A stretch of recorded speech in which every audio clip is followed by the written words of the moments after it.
یقین مانے رحمت للعالمین بن کے آئے، شفیع المذنبین بن کے آئے، زندگی کے کسی لمحے کسی آن گناہگار امت کو بھلایا نہیں، زندگی کے کسی لمحے امام الانبیاء صلی اللہ علیہ وسلم نے کسی کے لیے بد دعا نہیں کی،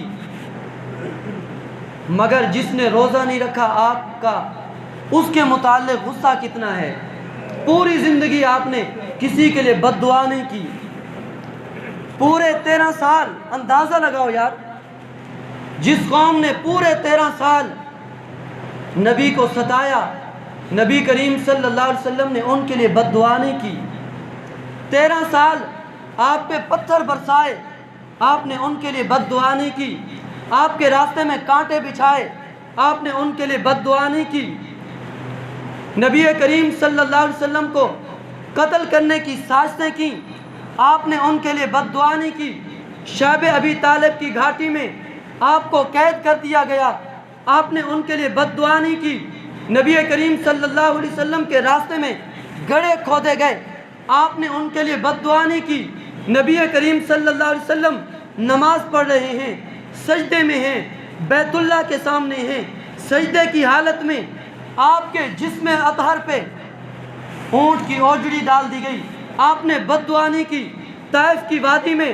آپ پہ پتھر اتنے برسائے گئے، آپ کا جسم مبارک لہولہان ہو گیا،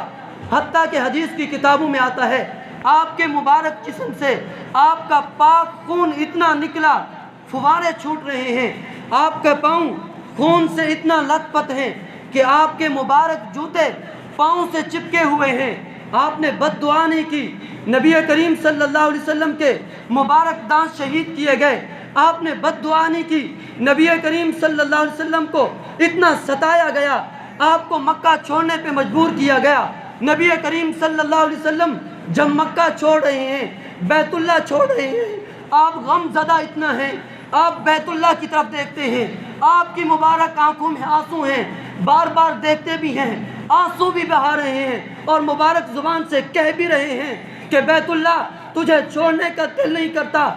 تجھے چھوڑ کے جانے کا دل نہیں کرتا، مگر یہ لوگ مجھے رہنے نہیں دیتے۔ اس قدر مظالم برداشت کرنے کے باوجود بھی آپ نے بد دعا نہیں کی، مگر جس نے روزہ نہیں رکھا، جس نے رمضان کی بے ادبی کی، رمضان کی بے احترامی کی، امام الانبیاء صلی اللہ علیہ وسلم نے اس کے لیے بد دعا کی ہے۔ سوچو، جو بندہ رمضان کی بے احترامی کر رہا ہے، رمضان کا روزہ چھوڑ رہا ہے، کتنے بڑے خسارے پہ جا رہا ہے۔ رمضان کا مہینہ ہے، روزے کی حالت میں جمعے کا دن ہے، امام الانبیاء صلی اللہ علیہ وسلم عین جمعے کی نماز کے وقت خطبہ دینے کے لیے آپ منبر پہ تشریف فرما ہوتے ہیں، آپ نے پہلی سیڑھی پہ قدم رکھا، فرمایا آمین، دوسری سیڑھی پہ قدم رکھا، فرمایا آمین، تیسری سیڑھی پہ قدم رکھا، فرمایا آمین، خطبہ دے چکے، نماز سے فارغ ہو چکے۔ صحابہ نے پوچھا یا رسول اللہ صلی اللہ علیہ وسلم، آج ہم نے آپ کا یہ ایسا عمل دیکھا ہے، اس سے پہلے ہم نے آپ کا ایسا عمل نہیں دیکھا، وجہ کیا ہے؟ امام الانبیاء صلی اللہ علیہ وسلم نے فرمایا میرے صحابہ، جب میں مسجد میں آیا اور منبر پہ چڑھنے لگا تو عین اسی وقت اللہ کے حکم سے فرشتوں کے سردار حضرت جبریل امین میرے سامنے آئے، اور روایات میں آتا ہے اللہ رب العزت نے حضرت جبریل کو حکم دیا اور اللہ نے خود کہا کہ جبریل ان الفاظ میں ان لوگوں کے لیے بد دعا کر کے آؤ جو روزہ نہیں رکھتے، جو رمضان پا کر بھی اپنی بخشش نہیں کرا سکتے۔ تو حضرت جبریل امین کہنے لگے کہ برباد ہو جائے وہ شخص جس نے رمضان کا مہینہ پایا اور روزہ رکھ کے، تلاوت کر کے، عبادت کر کے، ذکر اذکار کر کے اپنی بخشش نہ کرا سکا۔ حضرت جبریل نے کہا ایسا بندہ تباہ و برباد ہو جائے، اور اللہ کے محبوب صلی اللہ علیہ وسلم رحمت للعالمین ہونے کے باوجود آپ نے فرمایا آمین۔ تو اندازہ لگاؤ، اللہ کا حکم ہو،